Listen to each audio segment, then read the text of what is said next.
Welcome back to the Alec Lewis Show. I am your host, Alec Lewis. This is episode 118, recording from a greenhouse at the Hanbury Manor where the Vikings are holding practice ahead of this game this weekend against the Browns in London. Guest for you today is none other than Paul Allen, a frequenter on the Alec Lewis Show. I co-host the Friday Football Feast with him on KFAN, and he's here. I'm here. We thought, why not chop it up about this game? He knows Kevin Stefanski well. He's been a part of this overseas trip, so we joked around, had fun, got into some of the nitty-gritty of this game. Think you guys will enjoy it. As always, this show is presented by First Resource Bank. If you don't know about it, they are a member FDIC bank in the Minneapolis area. Branches all over the place, run by great people. Tim Siegley, Aaron Siegley, Charlie Anderson.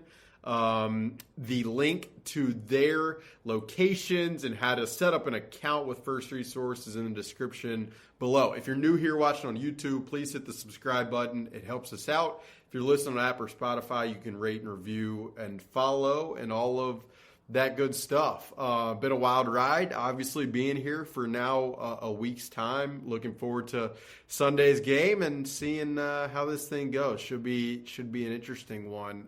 Show's also sponsored by Unreal. I've worn out their clothes being over here. Just phenomenal attire. Carson Wentz was wearing some in the press conference yesterday. You see it all over the place. All the Vikings players wear it, so highly recommend that brand. Based in Minnesota. Support local company that really knows what they're doing. A lot of high quality stuff that, again, has kind of, it's been my travel attire that I've used on this trip. With that, let's get right into our conversation with the Vox of the Vikings, the host of 9 to Noon on KFAN. His name is Paul Allen. All right, London edition of the Alec Lewis Show with Paul Allen. How are you? How's your stay? What's going on, brother? It's been long, about a week now. It's Dublin and London. Likewise for you, but it's starting to go fast now that we're approaching the game. You guys are really. I didn't realize it's pretty far out. I mean, the hotel's a little secluded on the English countryside. Yeah, well, they have to find requisite places where they can practice. The team stayed here also in 2022. It's beautiful. It's vast. Yeah. It's being here, leaving last Thursday, then getting to Dublin, and then you got the game, and you were in Dublin. I mean, it was a rat race. It was just busy and wild, and now the tranquility and serenity of this is just a stark change. Where this is kind of a human nature game. You know what I mean? Where you got, and it's weird talking about it because you don't, want people to think that, all right, well, all the minds are going to drift. But, it's the team will have been here a week and a half. They got the bye coming up. People have plans during the off week, and human nature gets to win too sometimes. So you just, especially off a loss, you just got to make sure you avoid that. And I mean, a lot of some of their families are here. They've got hotels downtown, but I mean, Carson Wentz was saying he misses his family. He's not getting to. So there is a lot of. You're right. It is kind of weird to talk about because in Europe you get to go, but there's a lot of dynamics to it that make it interesting for sure. Are we in a greenhouse? I don't even know. Yeah, this was your spot. Well, this is an annex to the greenhouse. So they store cups and tables and everything back here. Over that way is where I would do the 9 to Noon KFAN show. You will do? Yeah, I will do coming up later today. Chris Hockey with the Power Trips on right now with Ben Lieber. So I just figured I found us a nice little comfy spot. You and I both have a tendency to be loud. You're loud when you laugh. I'm loud when I talk. So I figured if we were over here, I think it's okay, don't you? Yeah, we'll talk. We'll do football in a second. But have you had any of the food in there? They've got these smoked salmon sandwiches, cucumber. What are you eating? Scones, wow. Fruit skewers. Well, see, usually when I come on these trips, I lose weight because I'm a sweets guy. I like sweets, and I like sweets in the evening when I'm watching games and stuff. You do like that, yeah. A lot. Well, I'm that's going to be cool, but they have so many sweets around here and bread pudding and and these raisin things that are unbelievable. The scones. That's the scone. The raisin scone is the greatest thing I've ever had in my life. See, he's loud when he laughs. I mean, that's great. But no, the food's terrific. The accommodations are spectacular. It's a blessing, no doubt. But it's been a long time. We can go and get these 2 practices done. I'll you know what I'm thinking of doing is I'm curious. Well, because we are so far away from like London proper, central London, Piccadilly Square, and all that. That's where we're staying. It is? Oh yeah, I'm right in the heart of King's Cross. Okay, well that's nice. Now to get, as you would know from the media shuttle or whatever, it's 90 minutes to 2 hours to get from where you are to where we are, which means, Pasadena City College math would mean around 4 hours back and forth. Imagine doing it 4 times. Oh, wow. Holy 16 cow. hours in a bus here in London. I know. Executing your toil in second to none fashion. So therefore, with the radio show, 9 to noon at KFAN, those hours are the best in radio. And I absolutely love them. Here it's 3 to 6, and I don't do all of the show, but still you're working until about 6. I'm not going to get in a shuttle or an Uber at 6 o'clock, go to London for 90 minutes, then 2 hours back. So I think Saturday morning, I'm thinking about getting an Uber at like 6:30 in the morning. Where there won't be that much traffic, coming into the area where you are, having coffee, breakfast, walking around a little bit. My favorite clothing, behind Hammermaid, one of my favorite. I know you've talked about this before. One of my favorite clothing stores in the world is in London. It's called Charles Tyrwhitt, and I just love their shirts, and they fit old people well. So I wouldn't mind stopping by there and taking a peek. But that probably will be Saturday. Then we got the game Sunday, and we get back I think shortly after midnight into Monday. Do some 9 to noon, head into the bye. I mean, at some point when you're here and overseas for so long, you've worn all your Hammermaids. Yeah. So that would be, I mean, that's why you got to go get it. Right. All right, the football, the practice field is crazy. There's it's an English countryside, pretty nice situation. Rolling hills, it feels like you're in the bluegrass. Vast and ever expanding. Right. Feels like the offensive line is probably where we should start. I walked out there yesterday and I didn't see Michael Juergens with the uniform on, and you're like, come on, man, at this point. Well, how about that? I mean, I'm basically embedded with the team, so therefore you hear a lot and you know a lot up to the games, even if you don't share it because you're asked not to. And I missed that. I was like, I walked out there and I found you and you're next to Seifert, and I'm like, Juergens, your thoughts? What happened here? And so I didn't even know that was coming. Yeah, well, during the game at Croke Park, the famous Croke Park in Dublin, Michael Juergens was in the medical tent at one point, and Joe Huber was out on the field. Then Juergens decided to go. They brought him back. On the injury report, it was a hamstring. But you've got your left guard. You're probably on left guard number 3 if Michael Juergens doesn't play. You'd be on center number 3 maybe as well. 3, and then right tackle number 2. Yeah. I mean, against this defensive line. Right tackle number 3. Darasaw played a play at right tackle last game. He did. He was unbalanced. It was nice to see a little unbalanced situation. Right.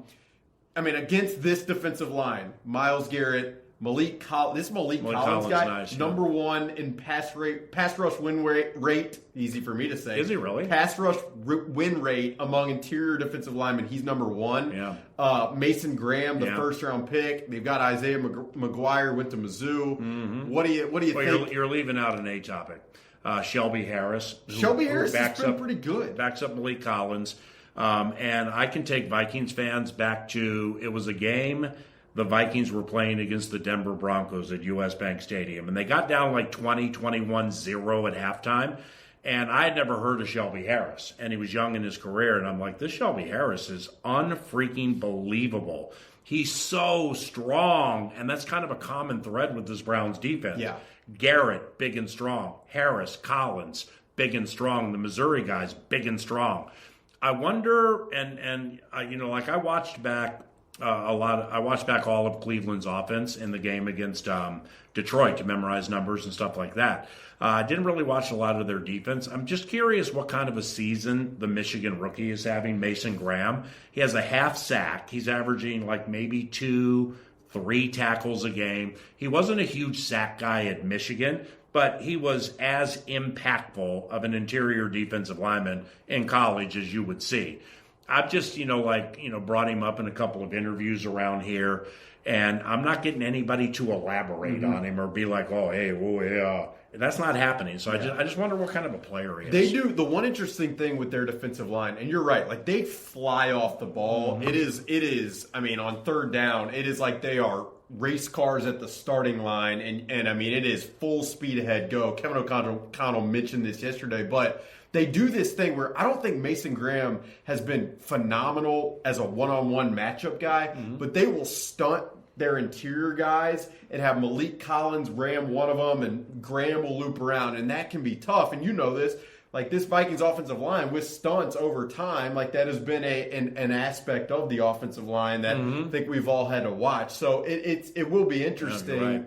Right. The other, and I sent you the stat, and I was kind of laughing about it, but the Browns, 62.5% of runs against the Browns, running backs are contacted behind the line of scrimmage. So if running the football is hard and you want to stay out of third and long, it feels like you're in quick game mode and trying to just, dink and dunk to the receivers. I mean, it's hard to find. I'm trying to find a path for the offense in this game. I'm not running. I mean, I will run because you have to run, and it's part of the game. Yeah.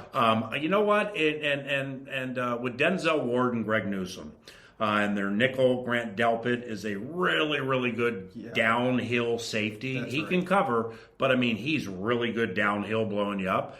I think you can pass on these guys. And when you got Jefferson, Addison, Hawkinson, all the Jalen Naylor continues to have a wonderful season. It's actually great you mentioned that. He should have had 2 touchdowns in the last game. After training camp, with what it was for him to look at, it's been very impressive. Unbelievable. And you know what a lot has to do with it is he built his confidence up early in the season because O'Connell's playing him, okay? Because like Alec just said, Jalen had an at best middling training camp. Then he got hurt in the New England joints. But Addison's down, so you need bodies. And Thielen had just gotten here. So O'Connell really believes in Jalen and has ever since he got here. But I started to sense after the Bears game into Atlanta, Cincinnati, those two, that Jalen was kind of like, I know Jordan's on the horizon, and I'm not going to lose time. So I still want to play. So I'm going to do everything I can in the run blocking. Everything you ask of me, I'm going to give you 10 of 10. And he's come through. Thus, Thielen snaps were down at like 12 last game. So running on these guys is going to be difficult. Throwing to the running backs is something I think you can do. Xavier Scott is naturally gifted catching it. And how about the touchdown catch in Dublin? Yeah, why didn't they review that? I don't know. I mean, I thought all touchdowns. Do they have review in Dublin? All touchdowns. Yeah, maybe it went the way of the play clock in that end zone, but. Like, that was a super close touchdown, and it didn't even get reviewed. It was so weird. But, so I'm looking for the Vikings to throw. Now, okay, hide the women and children with the sacks and everything. I get it. But the team here gets it too. So if you can protect a certain way, you don't have to send Hawkinson and Oliver out in every route.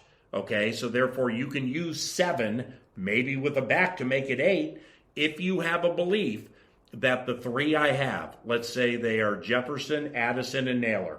I believe one of those guys will beat one of your guys every single time, and we will find him. Maybe it's a game like that. She's Jen, the ultimate Vikings fan. Okay, everybody, welcome to the Vikings Jan Show Fan Show. My special guest today is Jared Allen. So, Jared, who you got for the Vikings game this week? Minnesota Vikings. Me too. So, that's our show. We'd like to thank our sponsor, the Minnesota Lottery, who reminds you this could be your year. Play the new Vikings Scratch Game for a shot at $100,000, game tickets, and more. Minnesota Lottery. I'm in. Must be 18 or older to play. Yeah, I mean, the other aspect, it just feels like, can they play as clean a game as possible? penalties. You could tell Kevin O'Connell in our conversation with him, and I probably in X's and O's too. Like the penalties, he just can't stand that. It's working on his last nerve. Yeah. It's working on his last nerve because it's not who they've been. I mean, they're always top 7, top 5 in fewest penalties. Now they're like second most, 9-7 a game, something like that.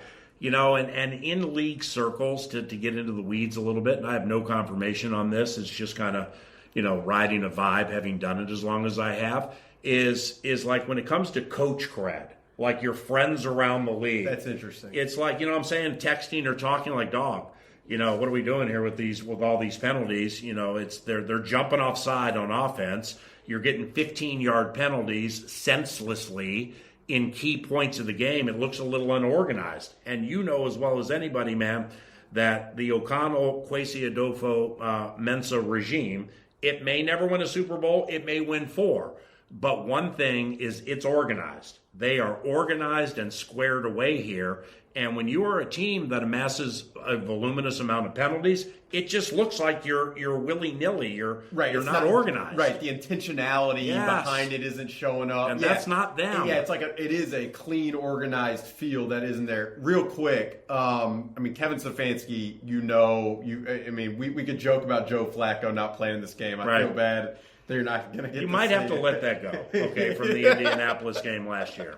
You might have to. For let those it go. who don't know, Anthony Richardson got benched. Joe Flacco played. And I'm like, be careful. And I was like, it's Joe Flacco. Yeah, you're right. Dylan Gabriel. Yeah. Look, Stefanski knows what he's doing, but to throw this kid in this spot against this defense, it's a tough sledding. Yeah, and you're an elite college football mind. I've watched Gabriel. Right. Well, I know, being from Alabama with the Crimson Tide and SEC and all that's high-end college football and long-standing knowledge. So let me ask you this, because I'm thinking about it for the game call or the pregame Sunday on KFAN. So Dylan Gabriel has thrown the most touchdown passes of any quarterback in the history of FBS. I didn't know that. Okay, it's like 155 or some massive number.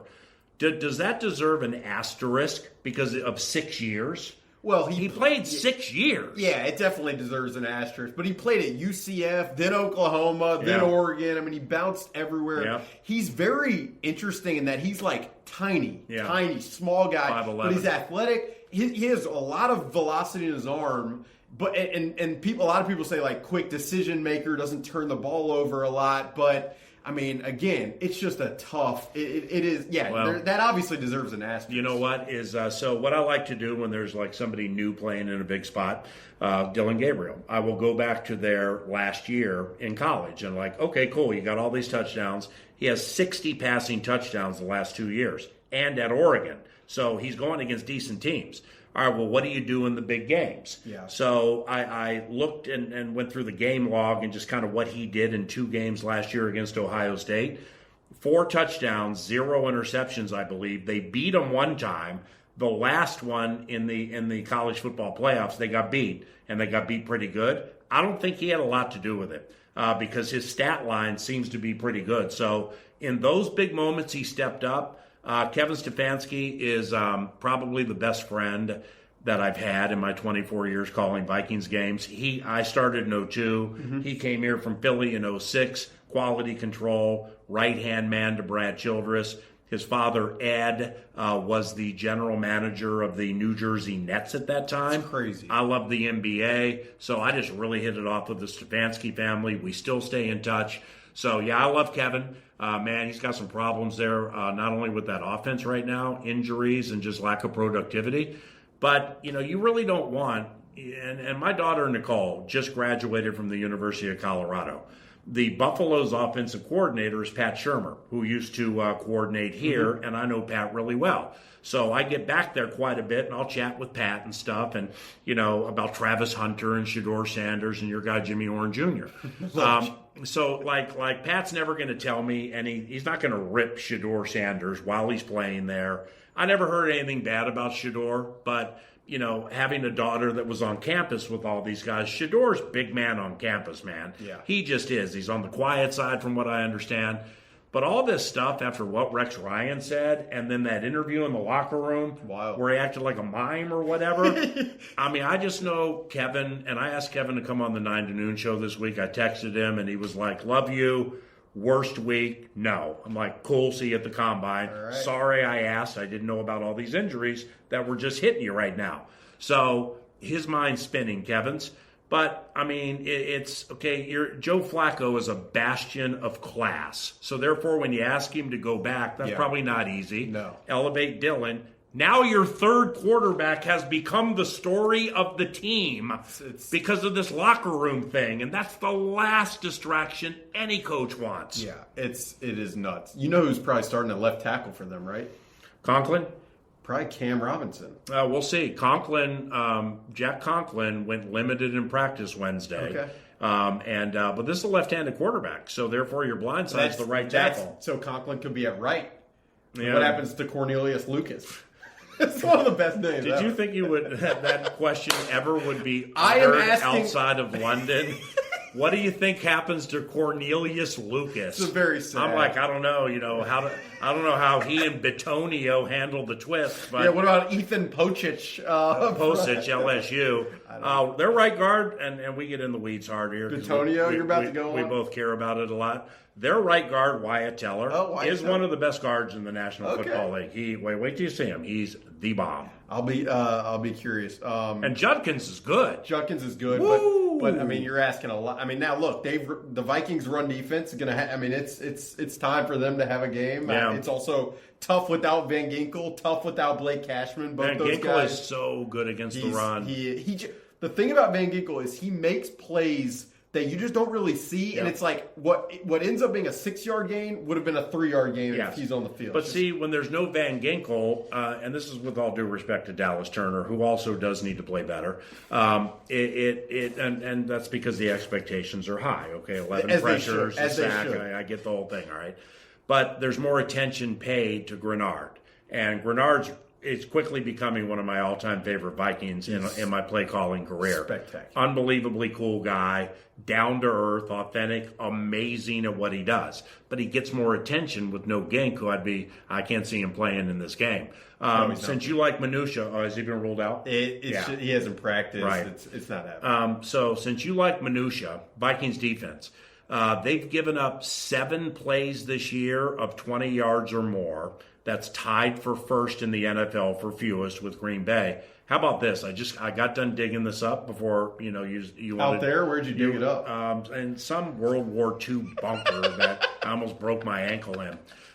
When it's 3rd and 6 or longer, yeah, they're good. Okay, teams have gotten first downs 2 times out of 26 times.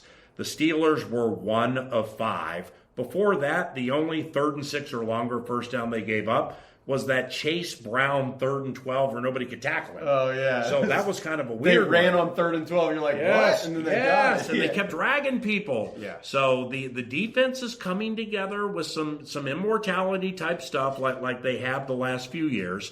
And they go against an offense that it's just downtrodden. Gabriel's going to give them... He's going to give him an injection of youth and vigor and excitement. Maybe that'll pump some other guys up on the offense around them. But like Jerry Jeudy hasn't been as good as he was supposed to be.